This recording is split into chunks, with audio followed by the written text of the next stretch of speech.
think that behaviour change to reduce energy has to come first. It's cheap, it gets the team involved, it creates a culture which says this is the right behaviour, these are our values, this is our expectation. I think savings from the behaviour change can then be invested in using less energy through tech, the LED bulbs, the automatic lights that turn off. And there are some practices that have got fridges that are very inefficiently being used. And when you worked out how much that was costing the practice to run this fridge, we worked out that that fridge was probably about 5% of the practice's electricity bill. So the practice reduced their bill by 5% in one day by turning a fridge off. In a world increasingly facing the challenges of climate change, with the Building Green podcast, we will dive deep into the intersection of architecture, design, urbanism, and environmental responsibility. I'm Ladina Schöpf, your host. I've been an architect and building site manager for the past 10 years. During my studies at ETH in Switzerland, as well as in my working environment, I've had many touchpoints with sustainability, like many of you, I guess. I've also learned to question what I've been told, which is why I decided to go deeper into the topic and uncover what sustainability actually means. My mission is to highlight the transformative power of sustainable architecture, not just as a practice, but as a catalyst for broader societal change. Subscribe for more of our content and enjoy the show. So, hi Matt, I'm very excited to be talking to you today. As you know, I focus on exploring the nexus between sustainable architectural planning and the broader societal impacts. And your work in pushing healthcare towards net zero is something that our listeners are eager to hear about. You've managed to bridge the two worlds, the healthcare and the environmental advocacy, in a way that's not only innovative, but very impactful. And your insights are going to shed some light on how we can all contribute to a more sustainable future, especially in spaces where we least expect it. I'm looking forward to talking to you, and I'm gonna start with the first big question that I have for you. So can you break down the UK's healthcare net zero plan for us? Who is it primarily designed for, and what does it involve? Thank you very much, Ladina, for having me today. It is a joy and a delight to be with you. So my background is that I became a doctor, and then I became a GP, a general practitioner, so a family medicine practitioner in England. And then about a decade or so ago, felt that wasn't quite fulfilling everything that I wanted to do. And so really I've moved from that, and I went back and did a degree and a master's in environmental sustainability of one sort or another, so that I could try and bridge that gap between the two. And actually I was really, really lucky. So I finished my master's in 2019, and in 2020, the NHS England came along and said, we're going to have a net zero NHS. And that, of course, was fantastic for me, because suddenly it sort of validated all of the extra education and training and courses that I'd done to get there. I didn't know that that's what the NHS was going to say, but it was brilliant news. So the NHS in England provides primary care, so general practice, dentistry, opticians and community pharmacies, and secondary care, which is hospitals and tertiary care, which is really the specialist hospitals. So it's a national health service, abbreviated to NHS. And healthcare is actually quite carbon intensive as a sector. And the calculations are somewhere between 4 and 5% of Western countries' emissions are from healthcare. So 4 or 5% of UK emissions are because healthcare wants to do a good job, but needs energy and resources and travel and all of the other things that go to make up a carbon footprint. Within the carbon footprint, energy and estates, NHS facilities, healthcare facilities, are responsible for about 15% or so of the total emissions. But of course, it's not just a carbon footprint, it's not just greenhouse gas emissions, but there's a financial cost to running buildings, providing services, which I don't think there's any health system in the world that says, do you know what, we've got too much money, have some back. Health services always want a bit more money because there's always a bit more health that can be, or good health that can be created, or ill health that can be prevented. So I think that the NHS it was the first health service in the world to have this net zero target, and it broke it down, so it had different sectors, it had timescales, it had milestones, and the energy one in particular. The facilities one, the buildings one in particular, is fascinating. Or in my opinion, it's fascinating, and they've really got a 4-step process as to how are we going to decarbonise NHS estates. Now, a lot of this is aimed at secondary care, so it's aimed at hospitals and big buildings, large sites, but a lot can be translated into primary care, into general practice and dentistry, optometry and pharmacy. So there are four steps. First of all is make every kilowatt hour count. Now, I don't know about yourself, but in England we've got different counties, and people who are from Yorkshire, like myself, are often seen as a little bit miserly, a little bit careful and precious with their money, and they don't want to be spending money on things unnecessarily. So there's a whole host of jokes about the spendthriftness of people from Yorkshire. And so I really like this first bit of making every kilowatt hour count. Why would I want to spend money on things that aren't going to benefit patients or aren't going to benefit staff? Why would I want to spend money on electricity to run lighting or heating or whatever else if there's no patients there, if there's no staff there? Why would I want to heat a building if it's not being used? So actually making every kilowatt hour count, I think, is a very sensible first step. And actually we can talk about some of the behaviour change bits of it and some of the technology building modification bits that could achieve that. The second step is to prepare buildings for electricity-led heating. And this, I think, is really looking at the fabric of the buildings and how they're constructed, how they're orientated, how they're clad, how they're insulated. And then the third step is making that switch and moving from the fossil fuel heating, the oil and the gas boilers. Some hospitals, up until quite recently, still had coal-fired boilers, which you go, really? We had coal running parts of the NHS? That feels sort of about 18th century, not 21st century. So the third step is making that switch. So whether it be heat pumps, whether it be combined heat and power using hydrogen, for example. So there's a number of non-fossil fuel heating options. And then finally, it's about how to increase on-site renewables. So how to generate your own electricity. And solar is the obvious one, but there's obviously wind as well that gets used, tidal power, all sorts of other opportunities and options. So I think that the NHS has got a sensible overall plan. It's looking at the energy hierarchy triangle. It's looking at the most important steps first. So it's not all just about sort of installing solar panels and thinking that that's going to solve all problems. So actually, I think that the NHS is one of these leaders in its field, and it's, you know, we should celebrate and be proud of that. That's nice. It's a really great breakdown, very understandable. You also mentioned what are the parts that contribute most significantly to greenhouse gas emissions of them. And we're not only here to talk about the good parts. I want to talk with you also about what your biggest concerns are about the net zero plan, given that there are 40,000, I think you said, primary care buildings in the UK with no clear incremental reduction plan or funding. If you add up all of the buildings that are used for general practice, for community dentistry, optometry and pharmacy, there's in the region of about 40,000. And just putting that into context, there's give or take about 400 or so hospitals. So there's a lot more, but of course they're all a lot smaller.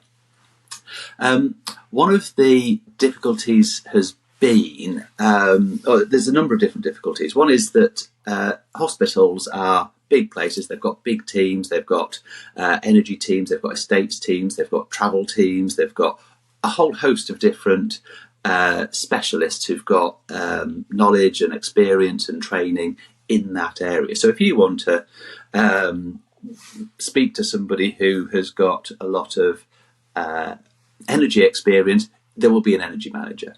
In primary care, it doesn't work like that. So you've got a relatively small business that might have somewhere between 5 and 150 staff. So certainly no bigger than sort of what would be considered a medium enterprise. And you don't have that sort of sub-speciality. So effectively, you've got a practice manager or a management team that does everything and may not have some of the specialist knowledge or expertise to know what the best options are. So I think that part of it is, how do we translate the NHS net zero estates plan into something that means something to primary care buildings, primary care practices. So I think that there's a knowledge gap. I think secondly that there's a data collection gap. So hospitals have had to report on energy use and all sorts of other things for decades, and it means that NHS England have got access to exactly how much energy is used or how it's generated on hospital sites. But primary care doesn't do that. So it's a bit like asking all of the hairdressers in the town or to give you all of their energy use data. And they'd be like, well, no, because that's private. We're a private business. You know, we don't need to report these things. I'm not going to tell you. So data sharing is difficult. And of course, if you don't share data, it means you can't benchmark where you are. Have we got a very low energy use per kilowatt hour per metre squared? Or have we got a very high one? We don't know. And I think that that's difficult. And I think, thirdly, that the funding is difficult. So the National Health Service has got access to decarbonisation funds. They've got money available to bid for looking at building fabric, looking at solar panels or whatever it is. But primary care, because they're made of individual separate businesses, they don't get access to that pot. So it then means that you may have a practice who is very keen, very fired up, wants to do the right thing, wants to have a beautiful building that serves its function well, can deliver great healthcare from it, but there isn't the capital, the upfront capital available in the same way as it is for other health facilities. So it's a slightly uneven playing field. So I think that to try and overcome that is, there are tools and guides being developed. There's translations of NHS England documents into what does that mean at primary care level. But the funding is probably one of the big stumbling blocks at the moment. Yeah, I just wanted to ask if there's not like some kind of community or network that kind of helps or especially trains these primary practices. And this week I had an interesting talk with Ladina Schöpf. She works for C40 cities. I don't know if you've heard about that. They do what you do for healthcare, but for cities, so in urbanism. And they have this huge network or community where they set out the guidelines and give the knowledge to mayors of big cities, and have this community on what should be standards you should be aiming for in terms of amounts of green spaces or building standards. And she told me, because I saw a relation to our conversation of today, she told me that they decided to focus only on 100 big cities to train the big cities so that the big cities can then train the smaller ones. So would that be something that you could be aiming for? There are a number of initiatives that are really coming from the grassroots rather than top down, in my opinion. So there are networks such as in England, or in the UK, there's a greener practice network, which is basically groups of GPs and primary care staff, both clinicians and admin and management, who come together to talk about these sorts of things, to put together case studies of how did you do that? How did you introduce more greenery to your site? What were the impacts of that? How did you get funding for solar panels or whatever? What behaviour change did your staff do to reduce energy use? So there are a building number of case studies of good practice, and other practitioners are then able to sort of take it on, modify it, evolve it, adapt it for what works for them. I think that because I'm not part of NHS England, but I think that primary care almost feels too hard. 40,000 premises with 40,000 managers, 40,000 different ways of running your business. That's a big number. Actually, it's quite a lot easier to sort of tackle 400 places that have got dedicated teams and go-to energy managers or estates managers or facility managers that are already there and that are already set up to collect data. So I think that there are lots of good things happening, but they're not brought together and centralised. But that is changing all the time. So there are guides that are coming out. There are websites that are available to sort of help practitioners to do some of these things. There's a book on its way that looks at how to deliver environmentally sustainable primary care, which includes stuff around facilities and estates and nature-based solutions and green roofs and biodiversity and all of the other things that we know are better for our patients, better for the staff, and better financially for the practice and from a planetary perspective. So there are things happening, but it's more of a grassroots thing rather than a central you must all do this one thing type approach. And you discussed primarily the building aspect, but could you also discuss the role of medicine, products, food and transport, including emerging concepts like drone deliveries and e-ambulances in achieving the sustaining net zero emissions in healthcare?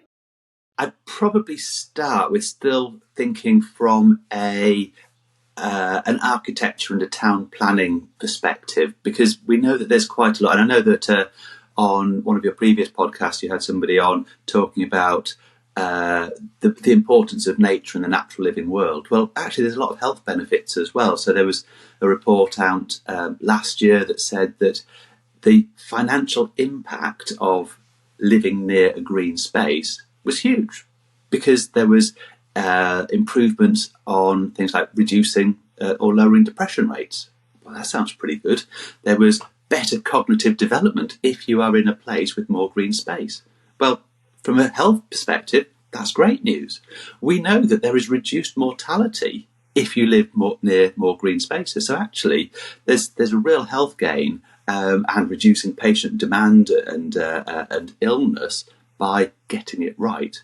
There's practices that sort of try and do it themselves. So there's what's known as a Be Healthy, pollinator-friendly planting schemes that some practices are putting in. There's allotments, there's mini gardens, there's all sorts of things. We've got an organisation in England called the Centre for Sustainable Healthcare, and they work with an organisation called NHS Forests. So they plant trees and make trees available for planting at health and hospital sites. So there's a whole host of things. For example, if you were in hospital and I said, I could, after you've had surgery for patients, we could end up with needing less pain relief, less analgesia, shorter stays in hospital, and more improved well-being for patients, you'd say, well, that sounds quite good. That sounds like a positive role for a health service. It should be doing what could we do that would do those things? Well, actually, it's having a view of nature out of a window rather than a brick wall.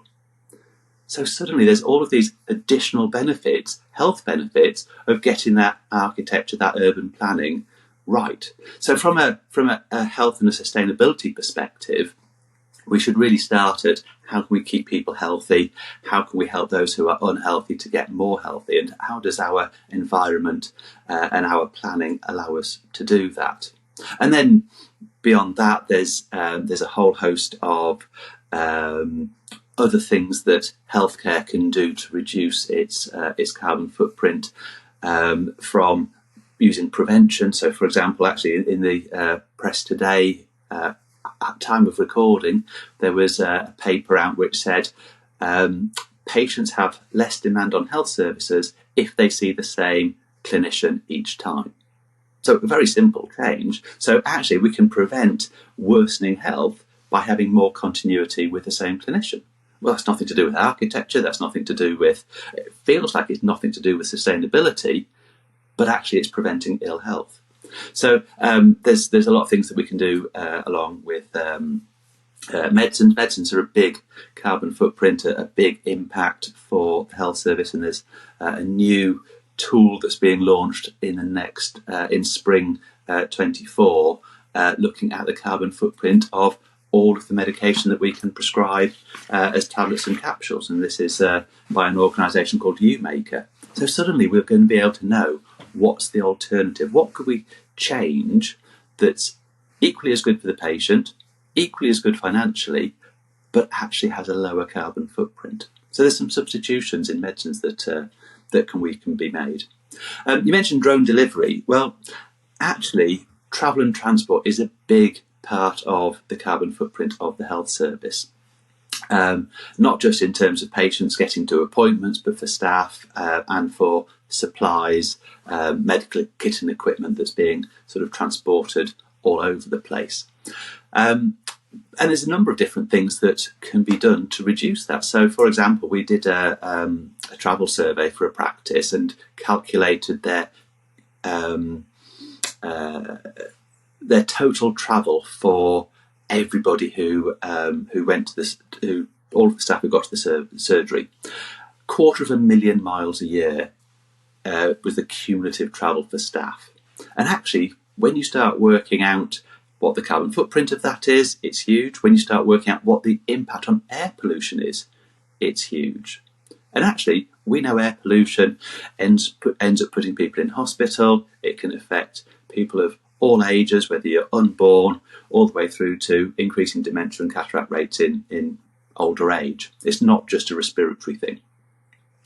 So, practice did some work, looked at how could we enable the staff to travel without without fossil fuels, without petrol and diesel cars. Over a couple of years, they ended up reducing that total cumulative fossil fuel travel from 250,000 miles to about 100,000 miles. So a 60% reduction by doing things differently. So drone delivery of medication is one very, very, very tiny aspect. It's mostly the travel of staff and patients getting to and from services and healthcare settings that needs to be looked at as well. So actually, by enabling people to travel more actively, by having safe streets, for example, protected cycleways, we can improve the finances of the member of staff because they're not paying money out on fuel. We improve their health. Well, actually, we can prevent disease that way. We've got better role models. We've got a happiness that improves staff morale by people coming together and doing things a bit differently, as well as the community air pollution or air quality gets better. So there's a whole host of benefits. I know that they really only did it to reduce the carbon footprint, and all of those other benefits were just a bonus. Or maybe they did it because it was the right thing to do, and it just so happened to be good from a planetary perspective as well. Very interesting. And you mentioned the health benefits of having more nature around us and of reducing the time a patient would stay in the hospital. And how does that align with the financial goals of the healthcare department? Every day in hospital costs the hospital money. Every day somebody's in hospital that they didn't need to is taking up a space that the next person who needs the operation could have. So in England, we've got quite a big problem with waiting lists at the moment for knee replacements and all sorts of different things. And I suspect that that's a similar situation globally, that there's a lot of pent-up patient demand for a whole host of reasons. So actually, if you can shorten the length of stay in hospital, because you get people feeling better and recovering more quickly, well, that's a bonus from a patient waiting list perspective. So financially, I think that the value of planting trees is phenomenal. There was so in England we don't have particularly hot weather, and I suspect if we did a global survey of what's the weather like in England, people would say it rains a lot, and that is generally true. However, up until 2022, this country had never seen a temperature of 40 degrees centigrade. And in 2022, it became over 40 degrees. And people were like, well, this is just astounding. How has this happened? Well, of course, if you've listened to climate scientists for the decades, you know why it's happened. But the impacts on delivery of healthcare were profound. So there was a hospital that was reported to only have enough air conditioning units to keep either the patients cool, the staff cool, or the medication cool. They only had enough for one of them. So what are you going to do as a hospital? Well, of course, patients are your first choice. They're the ones that you're there to look after. They're the ones who are illest. So unsurprisingly, the air conditioning units were put in the patients' wards to keep them cool. The knock-on effect of that was that the staff really struggled. They were all dressed up in their protective equipment, their gloves, their masks, their gowns, and they overheated. The concentration goes down. We know that people work less efficiently at high temperatures. People collapse. There's dehydration. You cannot provide as good a service if in high temperatures. The medication suffered. So medication has to be stored, or should be stored, at under 25 degrees for the majority of tablets. Of course, in 40-degree temperatures, if you can't keep it less than 25, well, how safe is that medication now? So then the medication had to be thrown out, and it was reported that this cost the hospital £50,000 for the wards, per ward of the medication. So from a sustainable architecture perspective, making the hospitals fit for the future, understanding what the risks of climate change are and how that's going to affect things financially is, and from a patient care perspective and from a staff perspective, is really, really important. And of course, I suspect that with a blank piece of paper and a pen, you and I and colleagues could draw up a hospital which would have been fit for the future by having green spaces, by having urban tree planting, for example, by looking at which direction the walls were facing and the size of windows, etc.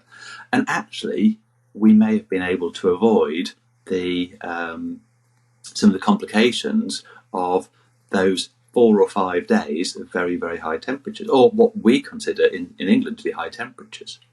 And of course, if I say to people, do you think in your lifetime that is the only time that we're going to experience 40-degree temperatures? They say, well, no, of course not. I expect it again this year or next year or the year after. I don't know which year, but of course I expect it again.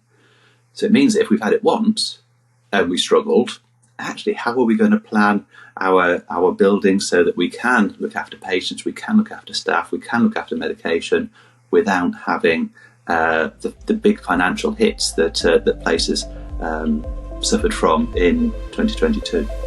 A few of you might know that I recently opened my own architecture studio, and I just started with a podcast. I'm very excited to build a platform where I connect with inspiring people to learn along the way and share these learnings with you.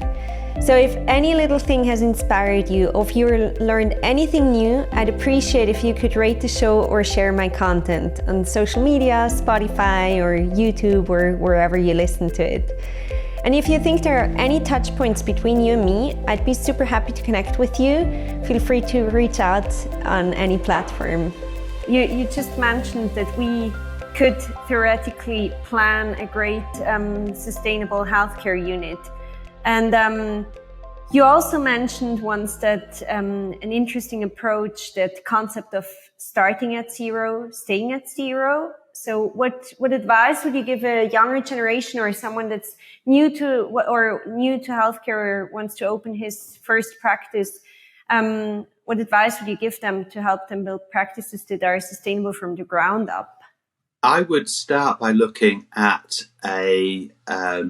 what has been described as the UK's greenest health centre, which is in Foals Hill Health Centre in Coventry, which is in the middle part of England. And this was a new GP practice that was built, and it meets Passive House standards. So it achieved Passive House certification in 2021. It was BREEAM Excellent last year. And so actually we've got a surgery that shows that it's possible, that it's not just a theoretical thing on paper or on a computer model, but it's genuinely there. You can go and see it, you can touch it, you can feel the walls, and it's not a visual mirage, it's a real building. So actually, the opportunities that we have at the moment, because actually we know what we could do and should do. It's not we're waiting for some tech genius to come up with some magic pill that's going to save the planet. Actually, we know what we can do right now, and places like Foals Hill genuinely show that. So in England, we've got some data looking at energy use, for example, per metre squared per year. And for medical buildings, it's in the region of 190, 200 kilowatt hours per metre squared. Well, actually, you can retrofit buildings down to about 40 kilowatts. So you could reduce that energy use, energy demand for a building by 3/4, by 75%. You could go even further and get it down to about 25 kilowatt hours per metre squared. So if I said to you or to anybody else in the world, would you like to reduce your energy bills by 85%? I think you'd probably need some psychiatric care help if you said, no, I want to keep paying the high energy costs that I'm paying at the moment. I enjoy my high energy bills. So actually, although that's not starting at zero and staying at zero, you're taking a plot of land which is has nothing on it. You're putting something on which is very, very low operational emissions or operational energy use. And actually, we've mentioned travel and transport, for example. If you build it in the right place, you can reduce those travel times of staff and patients. If you start looking at how healthcare is delivered, so we're on video conferencing at the moment. I can't imagine how much it would cost, both financially and in terms of carbon, to actually meet in an office in person. Well, these things are extending to healthcare, and COVID really showed that some of these things are possible. Some digital delivery systems means that we can get healthcare or healthcare advice to patients. We've got remote monitoring of all sorts of things nowadays. So there's new diabetic monitors that Bluetooth information to your phone, so you can actually keep an eye on how well your conditions are doing without needing to travel. So the right positioning and the right siting of Passive House standard buildings can really make a difference to what the financial costs are, ongoing financial costs, or carbon emissions. Do you have a broad idea of, in terms of costs, what the difference is for let's say, traditional practice and a more sustainable one? I think it's very difficult to know precisely. So the one in Coventry, for example, was about £3.25 million, I understand, to build. The difficulty can be is what you include in that cost. So, for example, if you include the value of the land in England, and particularly some parts of England, is phenomenally expensive. So if you're going to include that in the price, suddenly those figures look quite different. Yeah, but the land is there anyways. It is. Of course, it's more expensive if you're more central and people have to travel less. But let's keep the land out. Yeah. So in terms of the one in Coventry, I don't know whether they had a this is what it would cost if we didn't do it to Passive House standard versus this is the cost of it meeting Passive House standard. I don't know the difference between the two. But I would say that in England, I think that health is quite reluctant to spend money unnecessarily, and if they didn't feel that it was good value for money, then it wouldn't have gone ahead and taken off and have been constructed in the first place. Value for money is I think a great concept, but can sometimes lead to problems. But I think that this had to have passed their test, because otherwise the money just wouldn't have been put in the first place.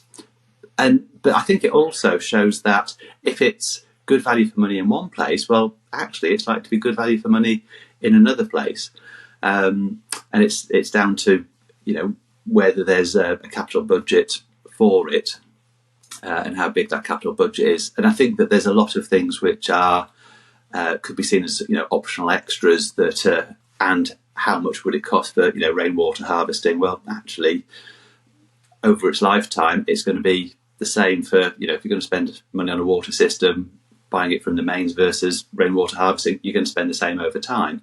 One of the difficulties can sometimes be who pays. That the person who pays for the capital budget is not the same person who pays for the operational budget. And so the capital budget wants to do it as cheaply as possible, and almost it doesn't matter how much it costs to run the thing, because they're not the ones who are involved in it. So I think that overcoming some of that short-term siloed thinking can be what would be really, really helpful.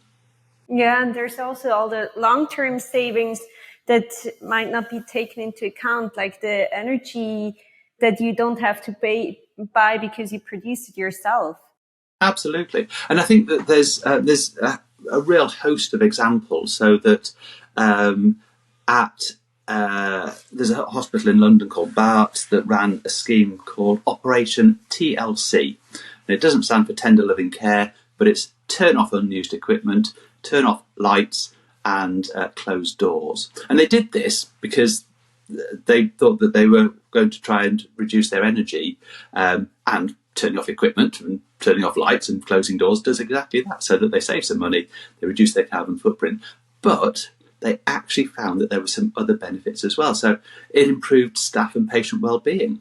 It actually meant that there were less, because the doors were closed, that there was less disruption for patient sleep, that there were less requests on the staff to change the room temperature, because there was a more stable room temperature. So it then meant that the staff could spend more time with the patients at meal times. And actually the staff felt less stressed. So although the hospital management or the estate management may have been thinking this is about saving money and reducing carbon, there were some staff and some patient benefits as well. In terms of self-generation, a hospital in the north of England at Hull put in about 11,000 solar panels, and so have done exactly as you just described about reducing their energy bills, so that their electricity bill's gone down by about £250,000 a month. So, and whether it be at practice level or whether it be at hospital level, a return on investment of 5, 6, 7, 8 years isn't that long if you think that the healthcare buildings have been there for 60 years and hopefully will be there for another 60 years. So actually a return on investment of less than a decade, if you're planning in the long term, isn't that long. And actually you kind of know that this is just going to be that ongoing savings in terms of money, energy, and carbon emissions. You also touched a topic that I wanted to discuss with you. You mentioned that practices don't appear to understand well the energy hierarchy triangle. So how can practices apply more creative long-term solutions beyond the basic LED bulbs or solar panels and closing doors? Part of the problem is that solar panels are sexy. If you see some solar panels on the roof, you can see immediately what they're doing with some of their time and money. Oh, that's a big shiny solar panel. That's lovely. And as a practice, or as a building, or as a home, you are signalling that you have spent some money on doing something that looks lovely. But the problem is that that's quite a way down the energy hierarchy triangle of sort of generating your own electricity. And of course, there's a capital cost that goes with that. It is far less sexy and it's far less visual to turn all of your electrical stuff off when you leave your room. But actually, in terms of impact, that can be significant. So that there was a practice that introduced a behaviour change energy or electricity responsibility plan. You are responsible for the electricity your room uses overnight when you're not there. So if you turn everything off, then you get a green tick. If you've left everything on, then you get a red frowny face, effectively.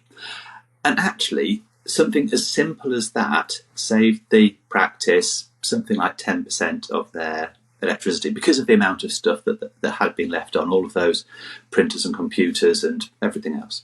Yeah, the big buildings have a big impact.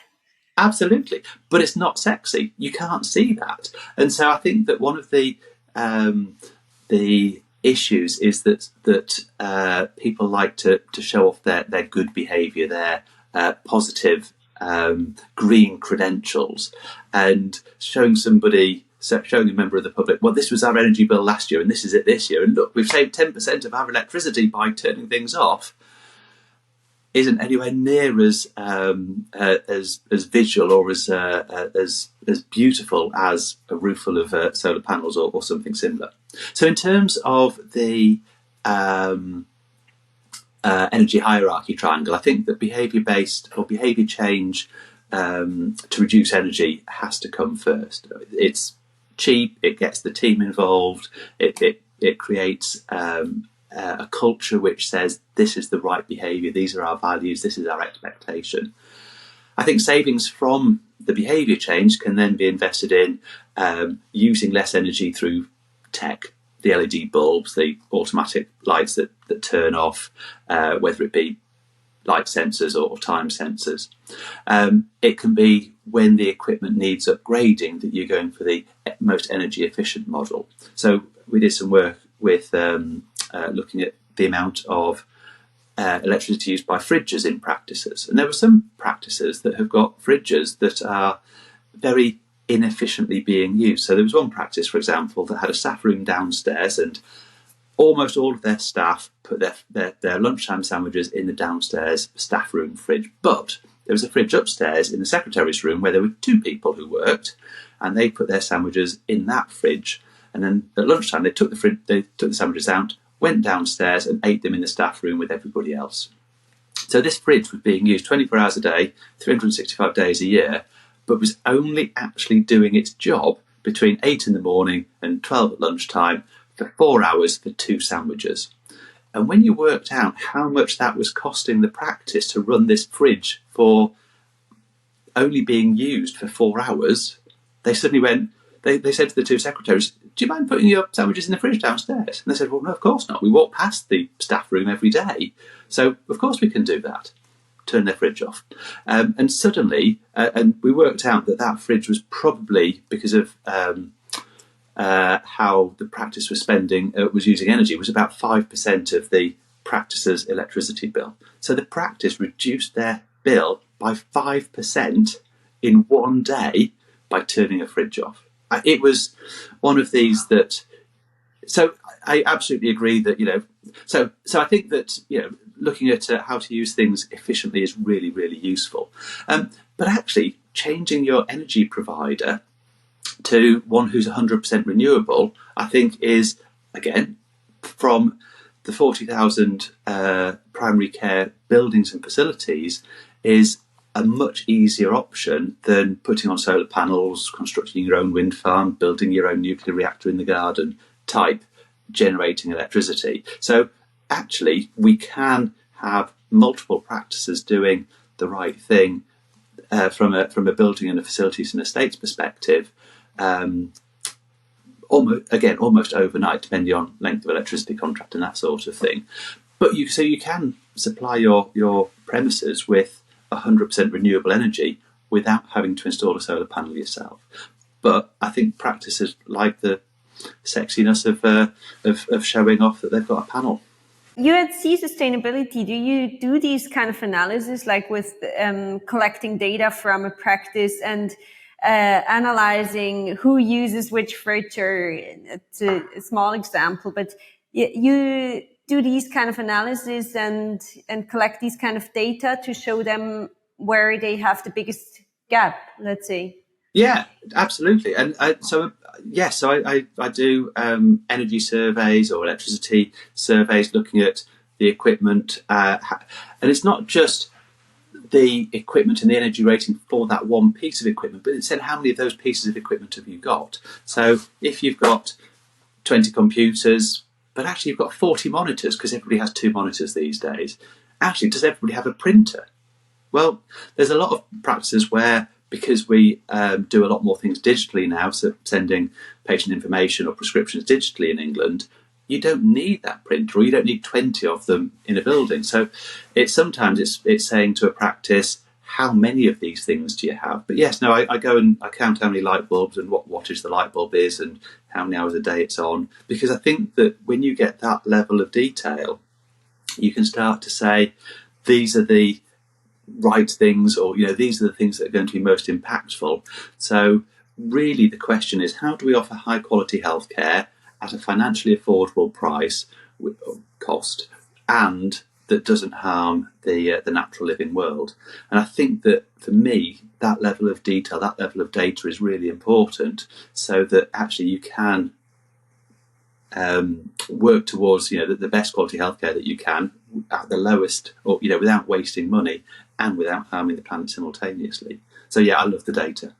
Yeah, and it's super interesting how all these little things sum up and end up having a bigger impact than the big things, like, insulation and solar panels and position of the windows, and all these big things also have a huge impact. But it's interesting also for me to see how these little things sum up, because the healthcare is such a big department.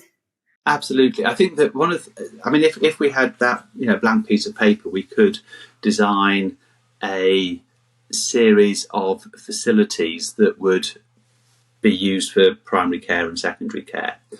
The problem I think that we've got is that we can't start at zero and stay at zero, because we've got to retrofit the stuff that we actually have got. And I think it's, how do we do that in the most cost-effective way that still provides the best service for the patients. So I think that the difficulty is that the building that has been built has now got a north or a south or whatever orientation, that the windows are already put in under this size. But I do think that that there's a lot of opportunities with new builds that do come along, and I think that from my perspective, knowing what the NHS building standards are is really important, so that future designers, developers know that they're building not just for today, but actually for the next however many decades, and the impact that changing climate is going to be having, so that actually they've future-proofed it, so there isn't then that need to spend more money retrofitting things later down the line. But there is a lot of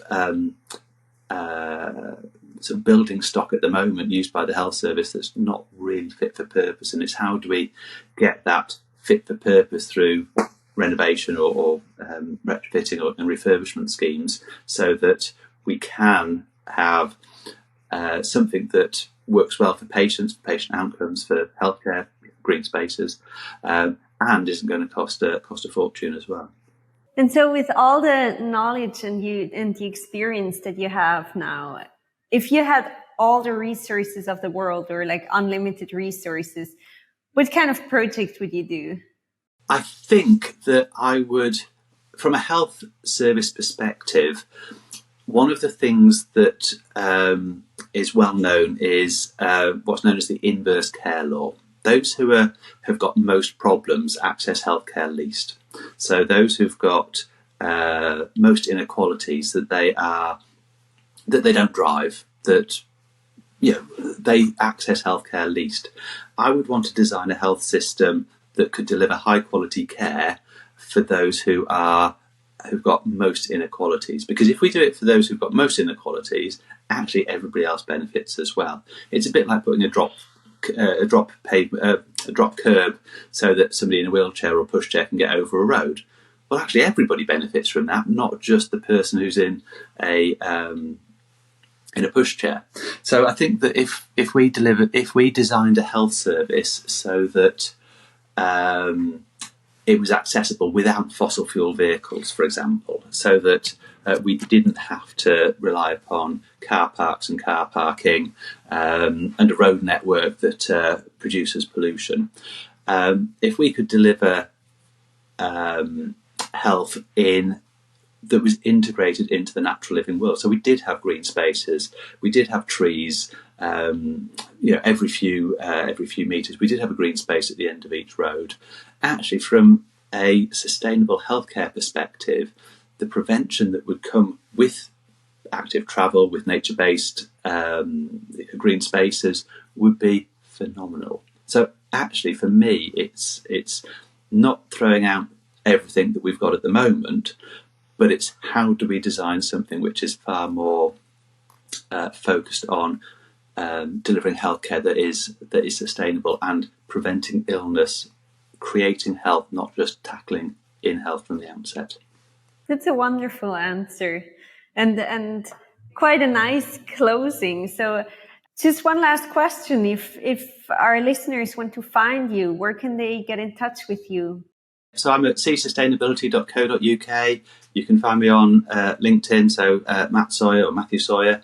I don't know how many of me there are. I think there's probably only one. But yeah, no, LinkedIn is probably the best place, or the website. Okay, I'll just add the links to the description of the episode. Is there anything else you want to get off your heart, or? I suspect you can probably tell that I could talk about this for about 57 hours non-stop.